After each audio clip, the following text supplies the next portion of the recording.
Alam mo ba kung ano ang nagpapabula at nagtatanggal ng mantika sa dishwashing liquid? Ang tawag doon ay SLS or sodium lauryl sulfate.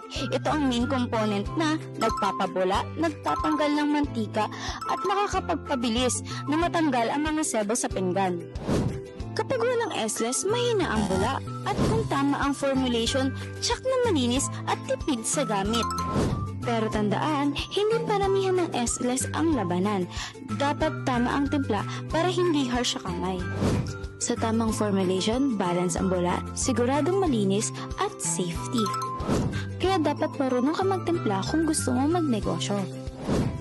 Gusto mo bang matutunan ang tamang paggawa ng dishwashing liquid para makapag-start ka na ng negosyo? Comment gusto ko kung gusto mong turuan kita. Follow mo na rin kami for more sabon tips.